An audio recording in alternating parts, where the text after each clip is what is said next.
Hello everyone, welcome to today's webinar on unlocking your X factor and boosting your business. Firstly, I just want to make sure that you can all hear me okay so that we're all set up and ready to go. So if you can type in the chat box that you can hear me okay. Now if we've got anyone that's not familiar with GoToWebinar software, if you just look to the right, there's a box there called a chat box, and that's a space that's just begging you to write something. So if you don't mind just giving me a clue as to whether you're hearing me okay, I know we can move forward. I do have a couple of okays. Thank you. Thank you, Anne. Thank you, Daniel. Thanks, Angela. Thank you, Sarah, Adam, Manesh. Awesome. So my name's Samantha, and together we'll be going through the webinar over the next hour. And there'll be some relevant information and some great insights and tips to share with you today. Now, I'm aware that you've allocated some time out of your day to join and participate today. So that being the case, I'm also going to ensure that we make this as effective for you as possible by making it interactive. And so by that I mean just asking questions, making comments, and obviously using that chat box that most of you I think have all managed to be able to find and type in the okay. So I'm hoping that you're all happy with that, and by the couple more comments I see that you are, so that's great. So yeah, it looks like we're going to have a good interactive webinar this evening. Now I'm really excited to be joined by Natasha Denman tonight. She's a special guest who's joining us on the webinar, and she's joining us from Melbourne, and she's going to be providing some really great content and a lot of value with regard to the topic of unlocking your X factor and boosting your business. Now before I hand over to Natasha, just a brief intro about the topic and also a little bit about Natasha as well. This topic that we're talking about, both Natasha and I, is something that's really critical for those who are already in business, and also it's just as critical for those who are starting out. And we're going to be going through, in particular Natasha is going to be talking about how to create your X factor in your personal and business branding. And I'm going to be taking you through a bit of what I call boosting your business. And it's really looking at things to consider if you want to stand out from the crowd and build a foundation for growth in your business. Also, we'll be looking at what one of your biggest assets in your business is and how you can use that to leverage and develop your business. And hopefully there should be then by the end of the webinar some strategies that you can take away for you to think outside the square and play a little bit smarter in your business from day to day. Now, Natasha and I are going to give you as much as we can in the time that we have allocated tonight, which is just 1 hour. But in the end, we'll let you know exactly how we can keep the conversation going so you can apply some of these strategies as soon as possible. And that includes some exciting news about an event happening here in Sydney in the next couple of weeks. Does that sound good to everyone? I can see a few yeses. Awesome. Great. Thank you for the feedback. So a brief intro on Natasha before I hand over. Now, Natasha is a previous mentor of mine as well as a friend, and she can be described as the go-to person who coaches, speakers, mentors, health and wellness practitioners and small business owners all across the country rely on to raise their profile and explode their business. So what I'll do now is hand over to Natasha so she can talk a little bit more about what she does and guide us through tonight's topic. So I will just organise to hand over the controls from my end. And thanks, Sam. It's all right, we'll get you online.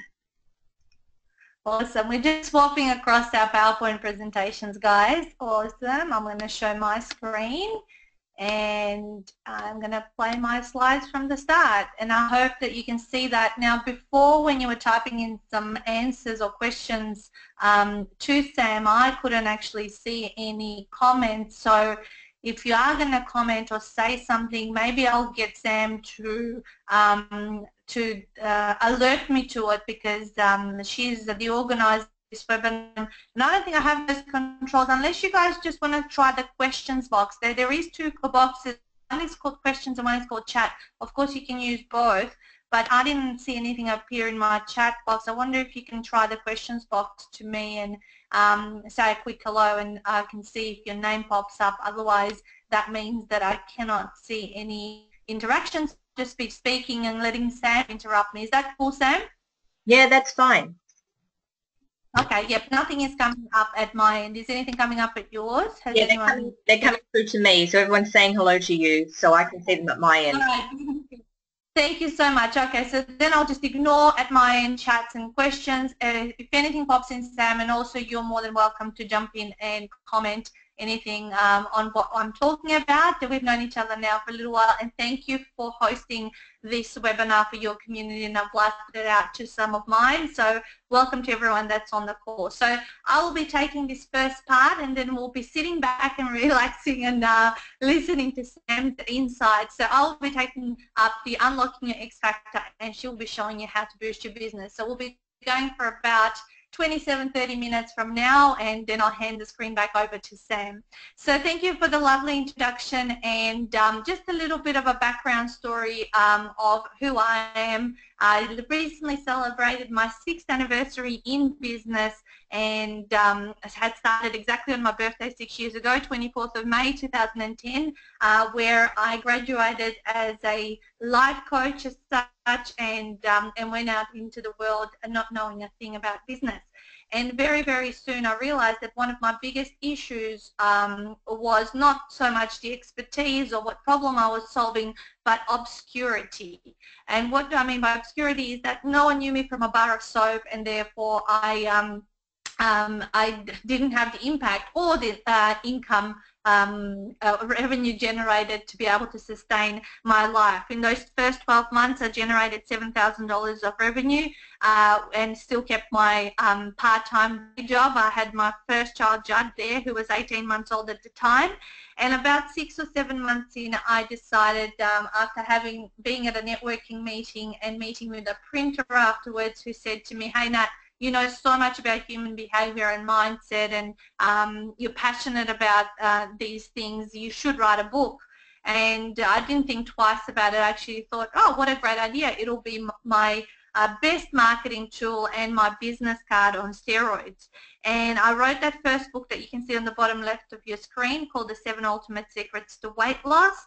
And subsequently, I never looked back. That came out about month 13 into my business, and my weight loss coaching practice I niched in lose the last 10 kilos back then. And that turned into a 6-figure business within the next 90 days and a fully booked practice.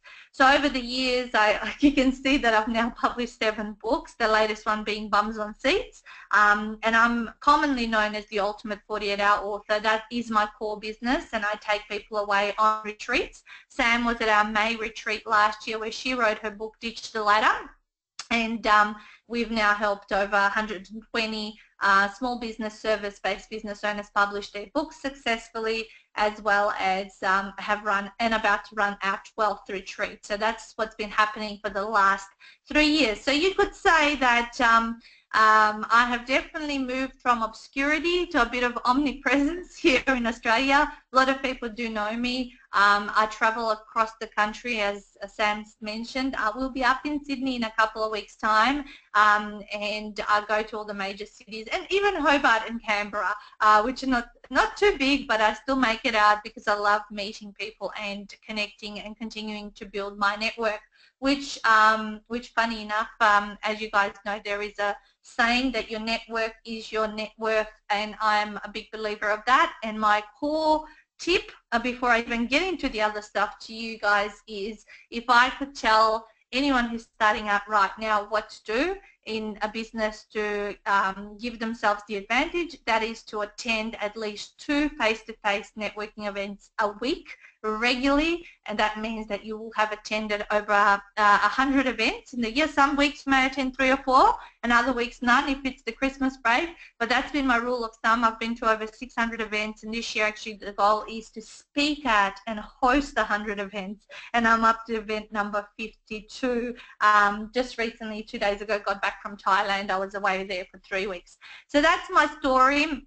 I've got 3 children now. Zara's 18 months old.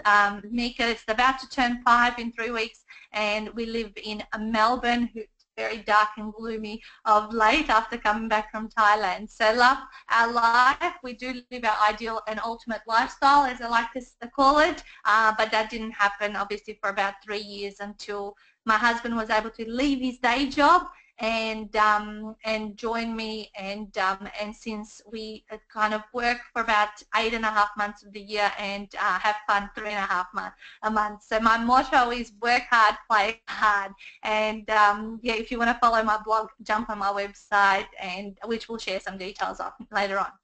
So I want to pose some a question to you as we get into the content, and that is, why do you think it's so difficult to stand out and actually have that X factor? So maybe we can get Sam involved here as she gets the ball rolling and maybe gives me some answers to some of the to this question from you guys, as I cannot see them. But maybe Sam, while we're waiting for something like that, for some of the comments, can you tell me what did you find difficult about standing out in your business when you started out?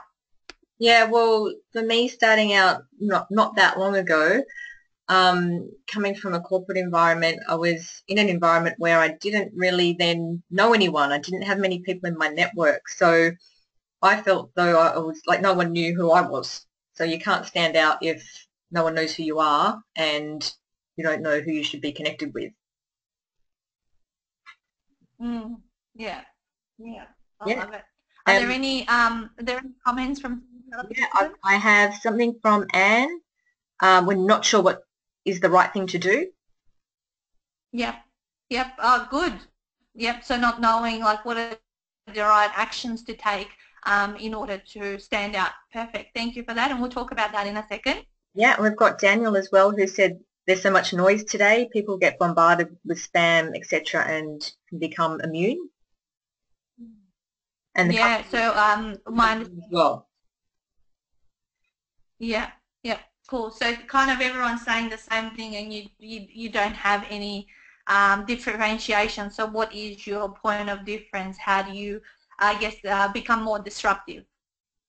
Yeah, and actually, interestingly, yeah, Sarah's just added, it's, yeah, how are you then? Yeah, different to everyone else. It's knowing how you're different. Yeah, perfect. Okay, well, I'm going to share a few things.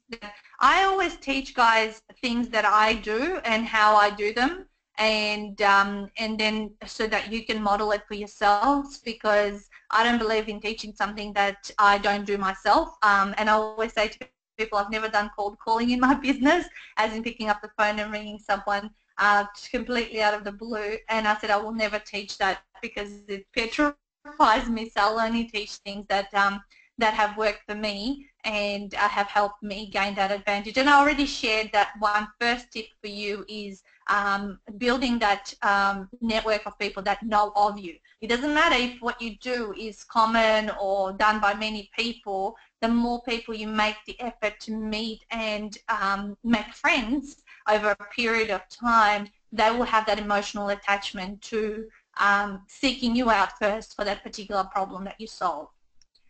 Anything else, Sam, before I move on? That looks like it at the moment.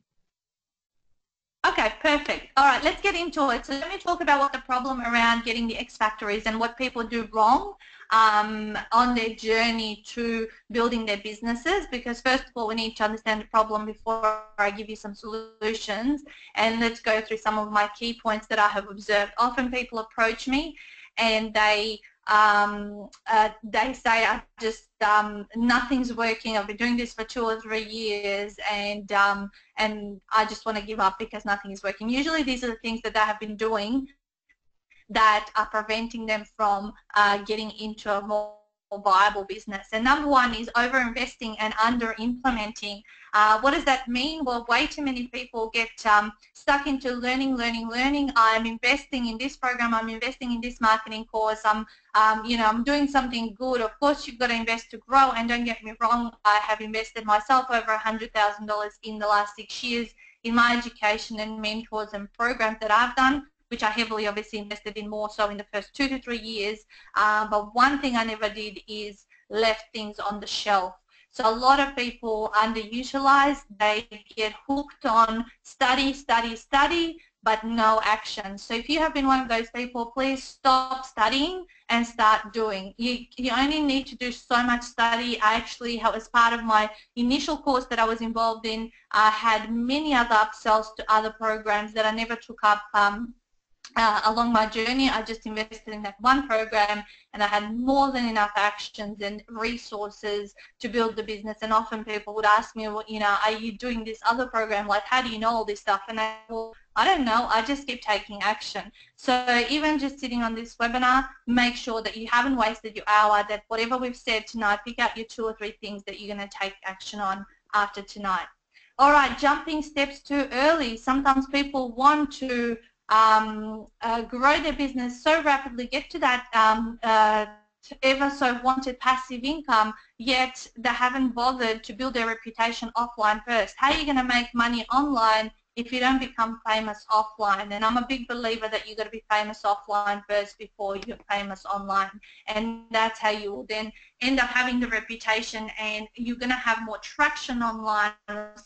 People recognize your face and they'll be clicking through to your ads and all that sort of stuff. So don't invest in certain strategies or people unless you're taking the natural next steps of what your business requires.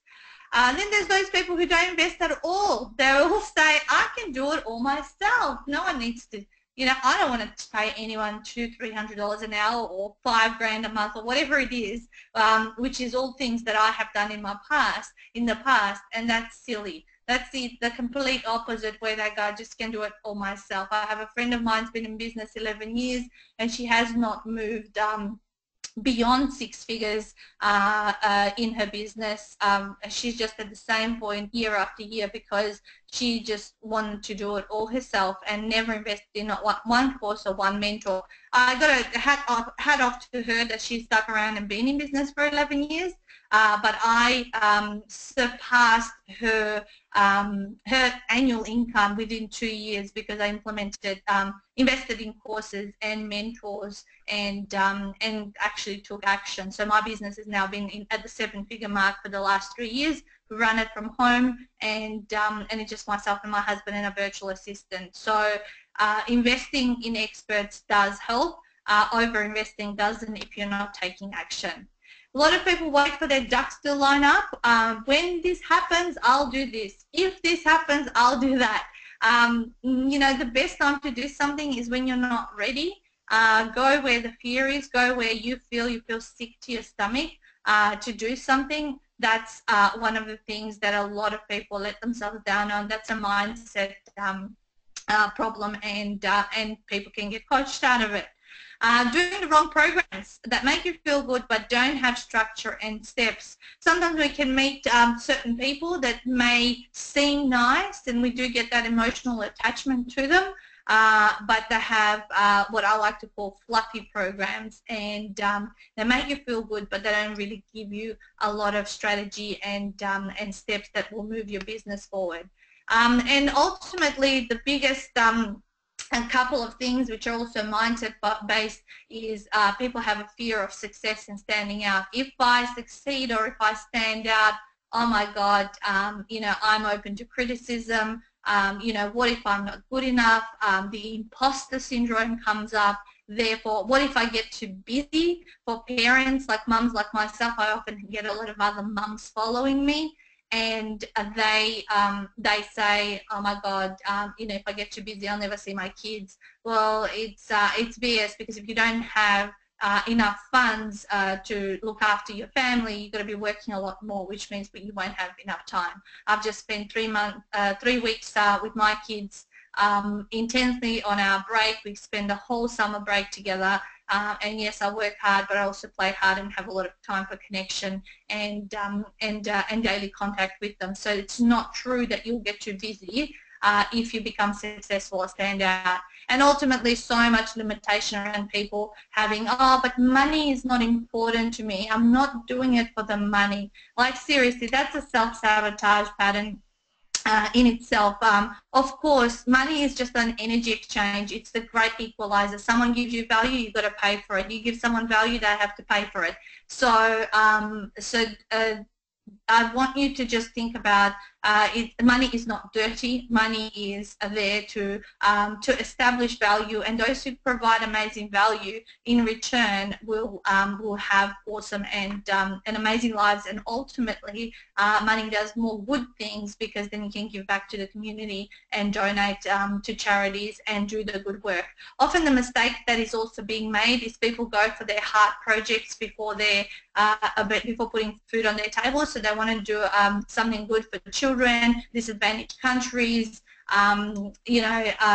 people who can't afford their services, and what ends up happening is they run out of funds and have to go back to a job. What I always say is monetize your business first, then go and do the humanitarian and philanthropical stuff next. So those are some of my insights around what I think the biggest problem that's holding people back from really establishing the X Factor. Now let me share with you three key points that I wanted to share with you.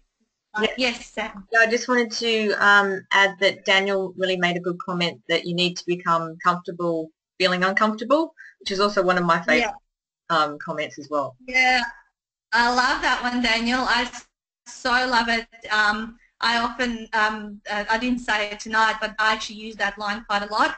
Nowadays it's like, where the hell is the comfort zone? And I just, I don't even know where it is. I get nervous for things and I keep going, and I just know that the other end of being nervous or fearful is feeling proud and knowing that at least they gave it a go. So thanks for your comment. Anything else, Sam? Michelle did add that she likes the one about, and she's guilty of waiting for the ducks to all be lined up in a row. So I think we're all guilty of that at some point or another.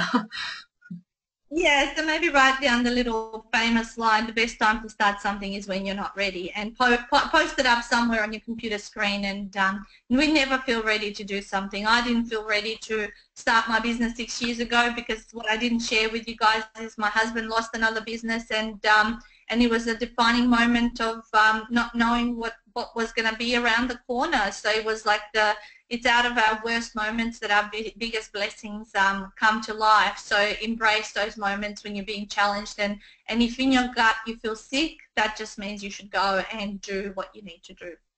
Cool. Feel free to interrupt me, Sam. I know I talk really fast and hardly take a breath. So, but I have so much to share. That's why I'm kind of going, by the way, guys, if you guys, once we finish the full official presentation, if you did have any additional questions at the end, feel free to then post them up and we'll stick around and answer them. But we want to be respectful of your time and get you out of here on time as promised. All right. So the three key strategies that will move you closer to the X Factor, we're going to talk about those. I think one of them I already talked about briefly, but I'll remind you of it. Number 2 is why you are the X Factor. And number 3 is the one move that will give you the X Factor and how to leverage it. So let's go. I hope you're excited about them because if I had known some of these things, how simple they are, I would have been doing a lot more of them earlier. So 3 key strategies. Number 1 is get over yourself. Okay, people actually don't care about you. They don't care, if you're scared or not scared. Everyone's just worried about their own problems. The number 1 thing that people want to know is, can you solve my problem, and will I feel safe with you? So people want to know, this is why they talk about that like, know, and trust trio of aspects that you need to build around yourself in your business. And by having like, know, and trust, people will get closer to that feeling, I will be safe. being looked after you. So not everyone is worried about solving their own problems, so make sure that you get out of your own way, because if you're in your own way, you ain't going to get that X factor. You really have to embrace who you are and what you stand for. Learn to love marketing. Okay, so I already touched on this very briefly before, but you're not going to get famous online and make passive income and sell online courses unless you're first building your tribe and your community offline. And I already told you guys my biggest tip is to be attending 2 events every single week, whether you're a speaker at that event or you're just attending as a patron, like I did for the first 2 to 3 years. I was always just a participant and a networking attendee, and of late I tend to be the keynote speaker, and that's how I tick off my 100 events for the year, if not more. So offline, offline, offline. I can't stress this enough, because when you become known, people think of you as the person who solves that particular problem. And when you think about the problem that you solve, how are you that little bit different? So I teach writing a book in 48 hours. You know, there's many people who teach book publishing and writing a book and publish your own book, but when everyone just keeps saying publish a book, write a book, whatever, and there's hundreds of, you know, thousands of businesses around the world that help other people do, it's so the same thing. But when you say ultimate 48-hour author, people go, wow, that's super fast. It's a bit different. How do you become an author in 48 hours? So it gets them to stop and actually check out what I'm talking about. How can you maybe put a number around something that you do? I love numbers in marketing. You know, telling people amount of time. Like my first business was lose the last 10 kilos. Again, everyone out there was weight loss. Everyone was doing, you know, health, well-being, weight loss. How was I different? So I chose that I would lose the last 10 kilos, which made people remember me and would say, yep, that helped people lose the last 10 kilos. That was it. I was always the example at the networking event as to who's got a very specific and measurable problem that they're solving. So that's so offline, offline, offline. Get out there, become like a politician, go and shake lots of people's hands. No, you don't have to knock on doors, but you can see celebrities and other people who have got the X factor, they're constantly outside. Go and hustle and be outside. That's what matters, and that's what's going to get you to your first 6 figures and ultimately 7 and higher. Okay, the last thing you ever outsource in your business is sales and marketing. You outsource your admin, you outsource accounting, bookkeeping, whatever it is, you know, that is taking away from being in a sales and marketing role. Customer service, you can outsource that, but never, never outsource sales and marketing until the very last thing. You have to have mastered it and actually be able to totally duplicate yourself. So to this day, I still am in charge of sales and marketing. My husband does customer service. We've got the virtual assistant who does admin. I still love my bookkeeping, so I keep that to myself. But what I say to people is get your hands dirty. Go out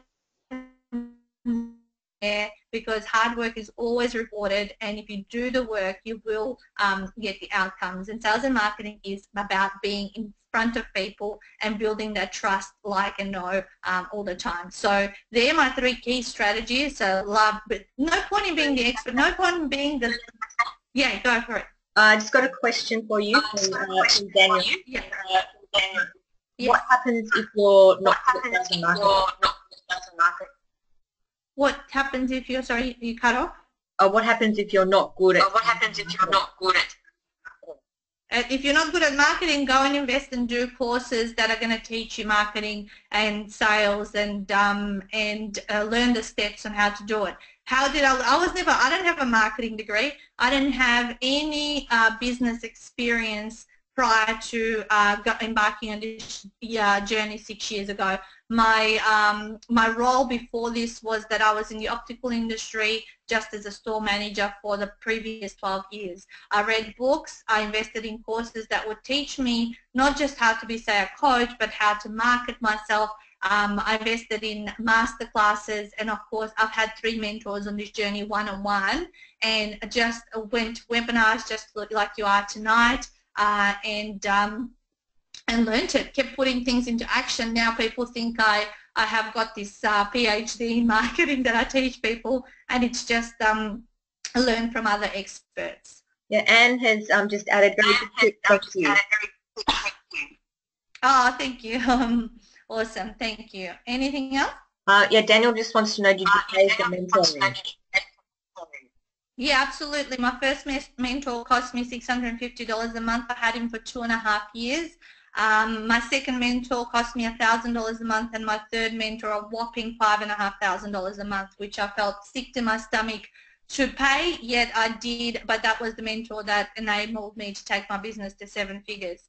And I've done a good amount of about $60,000 worth of courses over the 6 years. So it's been a huge journey, but an investment obviously that you can imagine their 30-fold return come back to me, if not more. All right. So why you are the X factor? So one thing we have to understand, and as you guys said before, there's a lot of noise in this world, and one of the key things, and because I know we're limited on time, I have researched, and this is a good book to actually buy for yourself, but ultimately people buy us. This is why I'm saying to you, don't outsource sales and marketing till the very last thing that you do, because people buy people. People buy who we have become and what we know. So people pay me $1,000 an hour to consult with me nowadays because they want to invest in the knowledge and what are the mistakes that I've made that they can avoid. And ultimately, when I reveal these 8 reasons to you guys right now, you will notice that they don't have too much to do about the product or the service, but more so about the person. So let's look at them. The 8 reasons: credentials, testimonials, experience. So this is all about credibility, about who you are, and who knows you, right? And who have you worked with. Authenticity, knowledge, skills, price, enthusiasm, energy, and confidence. So have a look at those 4: authenticity, enthusiasm, energy, and confidence. Okay, so often I say to people, look, it's not so much how much you know. More people want to know, are you a good person? Are you passionate about what you're teaching people and what you're sharing with them? And will they have a good time learning from you?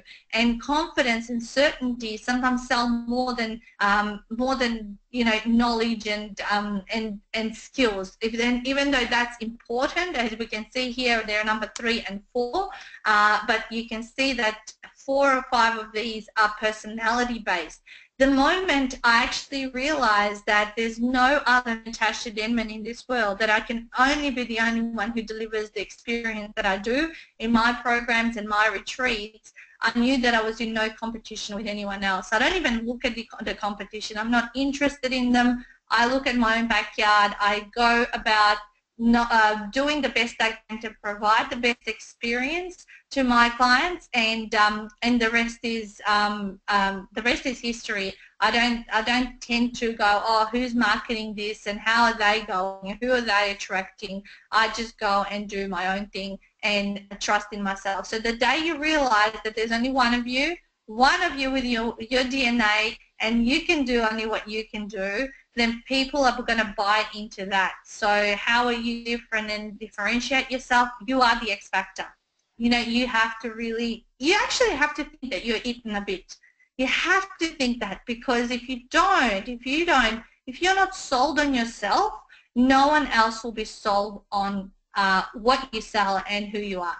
So that's what ultimately happens. And in my business, ultimately, what has become obvious is that I have become the business, and I have become the person that people want to be like, and everything is built around my life, and that's how it happens. All right, guys, I know we're getting to Sam's time now, and the very last thing I'm going to share is that the one move that will get you closer. I'll give you the X factor, and you can see my beautiful picture with some of my authors who've published books through us, and it is that you've got to write your own book. Every single person has a book in this world. Within them, I have got 7 and probably another 100 to come, because I know that every year I grow and evolve, and you definitely would have a few books in you already.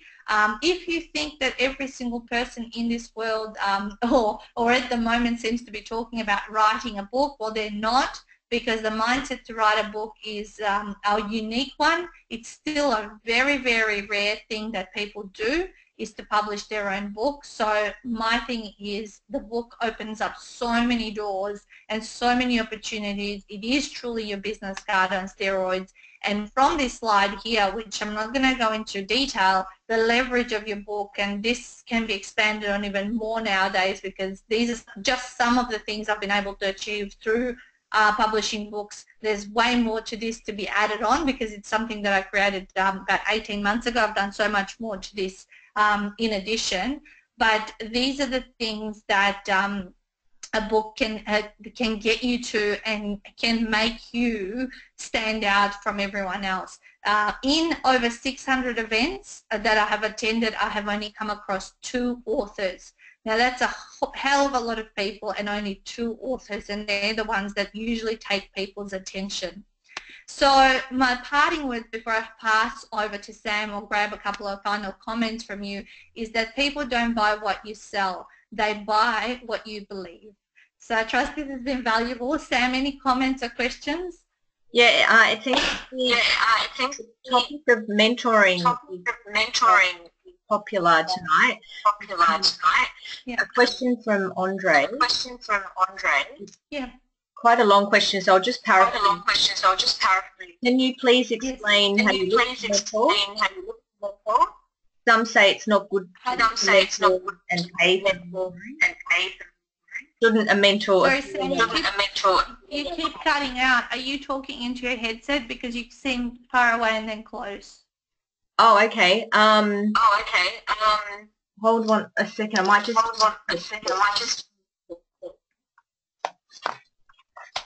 Bear with me 2 seconds. So,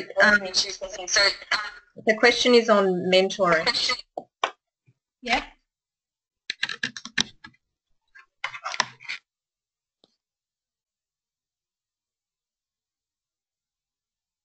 Okay, can you hear me now? It's a lot quieter. Okay, I'll just see if I can just make some adjustments. Is that better? Yeah, that's better. Cool. Okay. Yeah, so the question from Andre is about mentoring. Can you please explain how you look for mentors? Some say it's not good to look for mentors and pay for mentoring.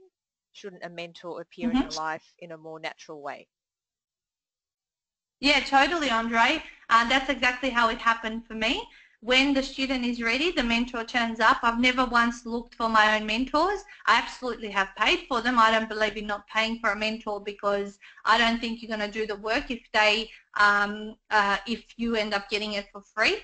Part of the kick up the butt, if you like, on this journey is that you've got skin in the game, and that you pay for that, and half of the push that will give you to step out of your comfort zone and do the things you don't feel comfortable with is that you have to be investing and having that fair exchange of energy that the mentor, I mean, you're investing in the amount of years that they've gone through to achieve their success, and I trust that you will be looking for mentors that have got the success that you want. The people that I have hired, when they've turned up, when I've been ready, have had results that I've wanted to duplicate and achieve myself, and I'm guessing that's why Sam also hired me as her mentor a year and a half ago when she decided to do her book, and we have been working together. But absolutely, I'm not a big person to look for someone and interview people. Actually, my journey's been very if you like, organic, and the 3 mentors came into my life when I needed the most, and I definitely paid for all of them.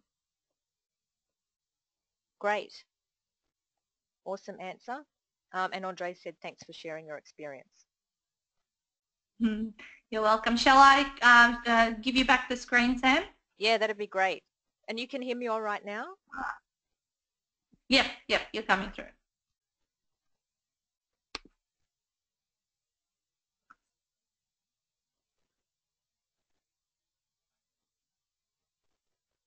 Okay. Just getting everything prepared at my end now that we've just done that handover. So thanks for that, Nat. Some awesome words, and a lot of that I think I've heard you mention before, but it was a really good reminder. So just to continue on, basically from what Nat was talking about, before I do that actually, though, I might just do a bit of an intro about me. I call myself a corporate escapee. So I spent quite a few years climbing the corporate ladder to dizzy heights and working for the likes of companies like PwC and Qantas. And a little while ago I decided to ditch that life and take on a new challenge. And I had a real passion and drive to train, consult and coach and mentor others, because I was doing a lot of that in my corporate roles. And I figured, well, with my learnings and experience from corporate and what I enjoyed doing, that I could actually improve the lives and businesses of others on my own terms instead, and be my own boss.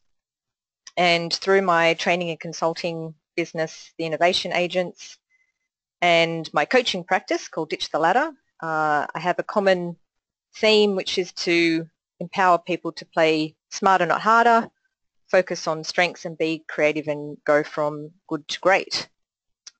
And as Natasha mentioned, I did go through her program and I wrote a book. And really on that journey of ditching the ladder, the life that I thought that I was going to be leading, and turned out I wanted to change in direction. So captured what that journey was all about in an effort to help others who are currently either in startup phase or thinking of starting a business, and using the book to help those people learn from the lessons I learnt, manage expectations, and also help them fast track that process in setting up a business. I also enjoy writing a lot, so I've been featured in the Daily Telegraph and women's magazines Business Chicks and Women's Network Australia. And I'm also excited to be associated with a few organisations by providing some consultancy for their respective clients, and that includes Small to Medium Enterprise Australia, Kinetic Consulting Services, Australia Asia Executive Centre, and InScope.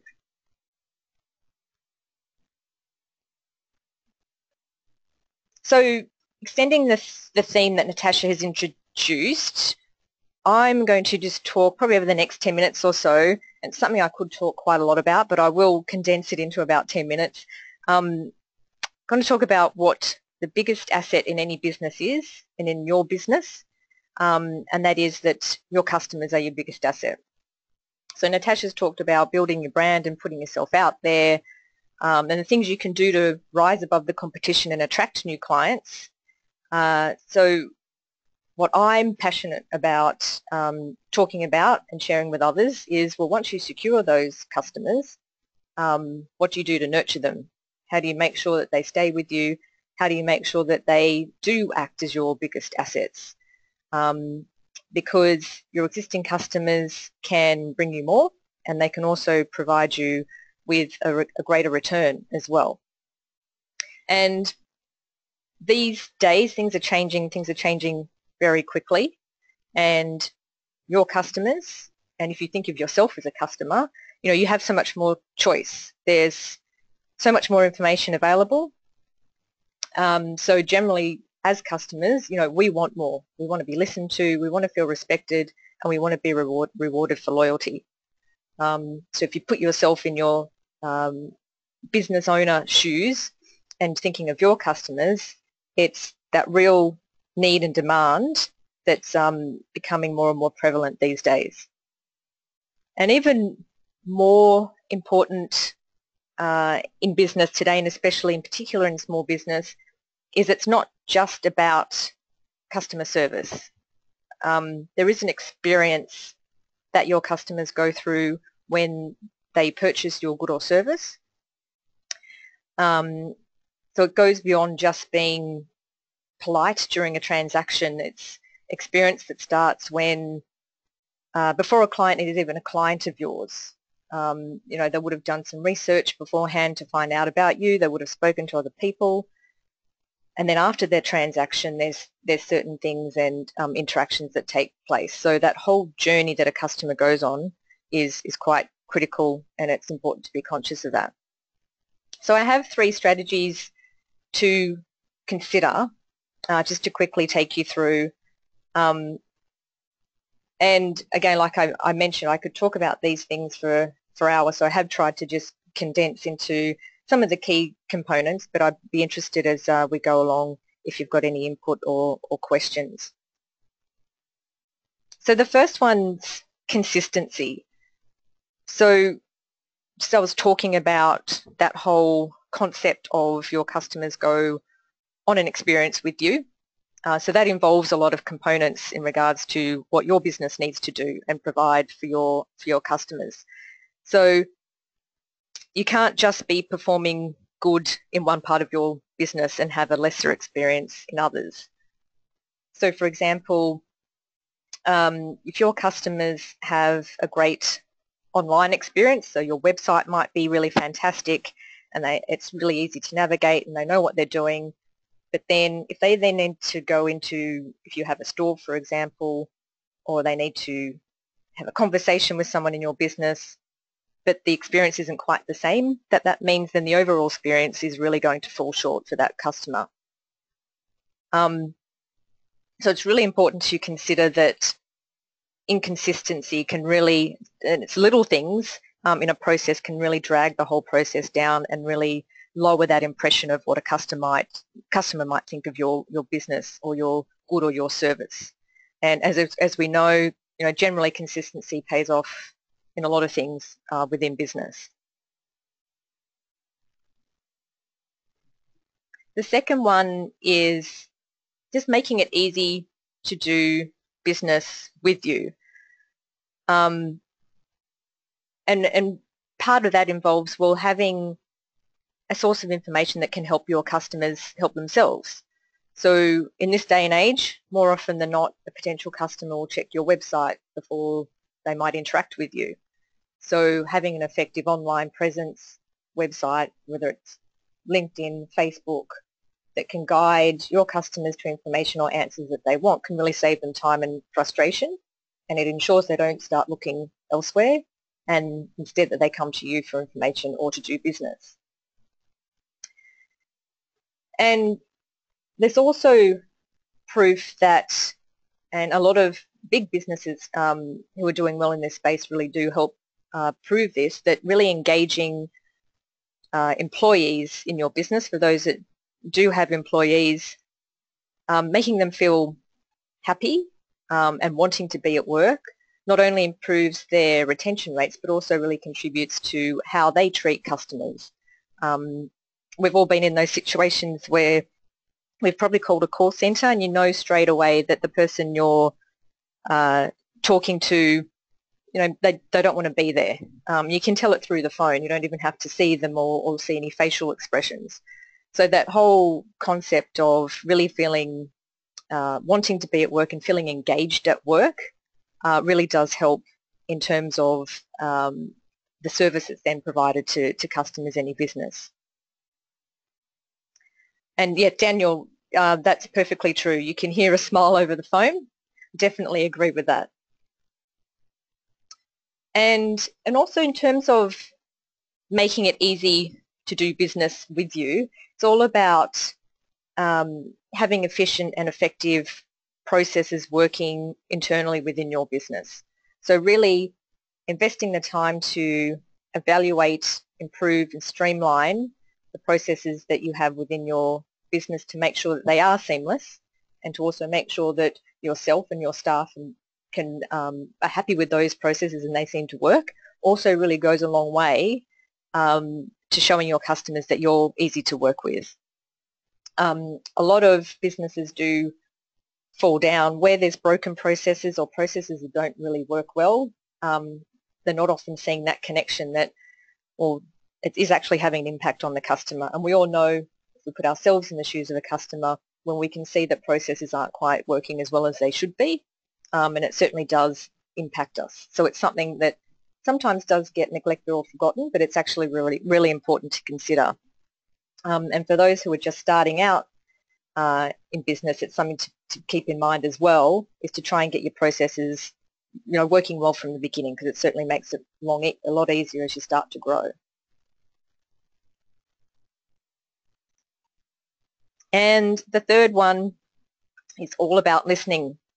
You can't deliver what your customers want until you know what that is.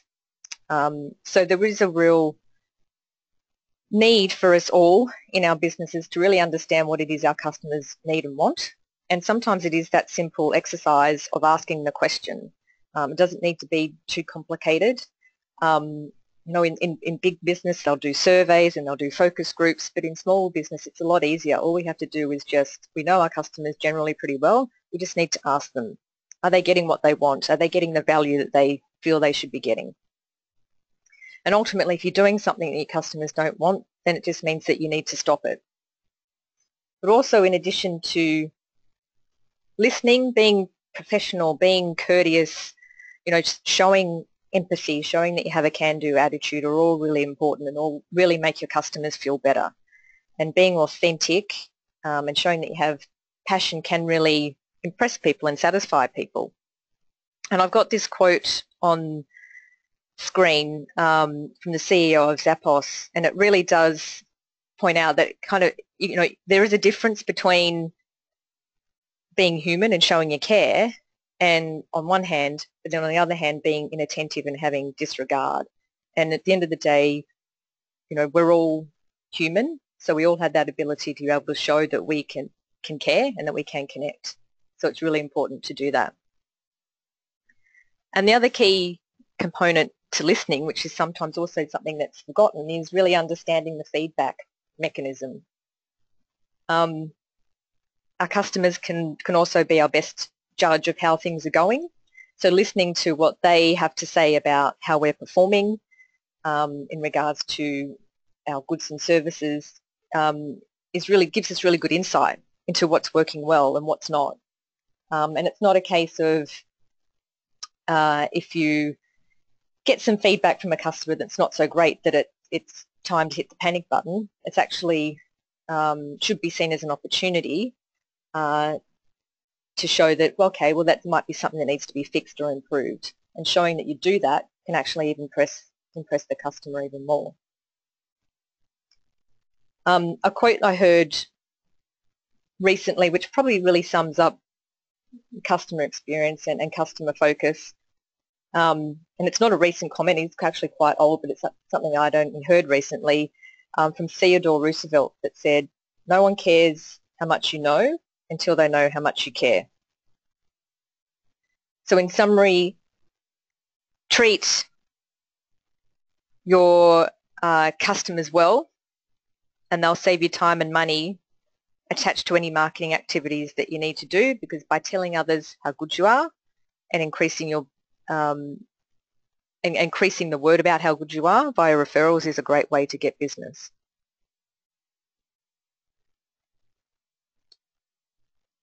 Nat, are you still on the webinar?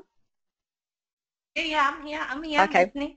Okay, yeah, no, that's good. No, I just wanted to make sure the sound was still working okay. Yeah, no, it was good. I just put myself on mute. I had a couple of coughing splutters. Oh no, okay. Okay. No, just Okay, so it is all good. I just had a comment that the sound was not good, but it's all good now. Okay, cool. So I have had some headset technical difficulties this evening, so I was hoping I was going to get through them pretty seamlessly. But that pretty much takes us to the end of the content. I was just interested if anyone had any questions, either on Natasha's content or what I just went through in terms of boosting your business by improving your customer experience. Yeah, I love the fact about experience, because people remember it, and actually the hidden value that people underestimate often is around the experience. And what my third mentor taught me was the value is in the experience. If you feel you've been treated well, looked after, you feel like you're, say, that business's only client, they make you feel like that, then you can't sort of even put a value of money on that. And this is where, when I was working with, at $5,500 a month, the experience was exactly that. I felt like I was his only client, which I wasn't. I know that, but I could see how there was a huge value in the experience, as well as, of course, in the knowledge and experience he imparted that I didn't action and got a huge return on investment. Yeah, cool. Okay, I can't see any other questions at the moment, and just in the interest of time, it's probably best that we do start to wrap up. So if you wanted to find out more about, in particular, the X Factor component that Natasha was taking us through tonight, then there is an event coming up on the 23rd of June where Natasha will be joining us. So she will be visiting all the way from Melbourne as our guest speaker for the night. It's on at the White Horse Hotel in Surrey Hills, and ticket includes quite a lot of stuff. Obviously, being able to hear from Natasha in person, and you've all heard her this evening. You know how enthusiastic and bubbly she is, so seeing her in person is, she's even more so, so she'll have even more content to share with us on the night. Convenient location in Surrey Hills. There's also free drink and food, and an opportunity to win some awesome prizes, and of course meet other like-minded business owners. So usually the charge for this event is $25, but for everyone on the webinar tonight, there is a special price of $10.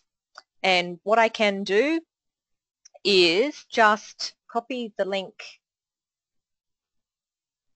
Just need to copy the link into the chat box for everyone, so it'll be easy to register straight away. Now this is through Eventbrite, but if you did come through the meetup, there is also an option to register via the meetup as well. And I've just sent that out now. So it'd be really great, because I know there's a few of you on the webinar tonight who I've met before at the Ultimate Business Support events. So it'd be great to see you at this one where we do have Natasha with us. And for anyone else that Natasha and I haven't met, we'd love to see you there and meet you and understand, where you are on your journey in business, and how you're progressing, and how you're planning to unlock your X Factor. I love it. I can't wait to come. It's going to be a fun night, and so much more to share around this topic. Obviously, we only had so much time tonight, but it'll be a great night. The night before I fly back to Melbourne, because we moved it from the 22nd with Sam, because there's a big event on there. Yes, we did. So we did originally have it on the 22nd, and then most people in Sydney and Brisbane would know that State of Origin night, so it was very hard to probably get people together and also get a venue. So we've moved it to the Thursday on the 23rd. Been to this venue to just check it out and meet with the owner, and it's a great venue, very close to Central Station, which is really handy. So it should be a fun, great night. Yeah, I can't wait. I can't wait. I hope to see many of you, if not all of you, there that are on the call, and I trust you got value from what we were both teaching, and you'll get a whole lot more the extension and the leverage of the book on the night to really see what it can do to give you that X factor. So thanks so much, everyone, for being on the call, and I look forward to meeting you in 2 weeks. Yeah. I was just quickly checking the question box while we just had a minute to go. No questions. A lot of thank yous from everyone. Aman and Sarah, Paul, awesome. On behalf of Natasha and I, just a pleasure sharing our insights with you. It's been great having participation. There will be a link to the recording that will come out in a couple of hours, and both of us hope you enjoy the rest of your week, and we look forward to hopefully seeing you on the 23rd. So night, everyone. Yeah. See you, everyone. Bye. Bye.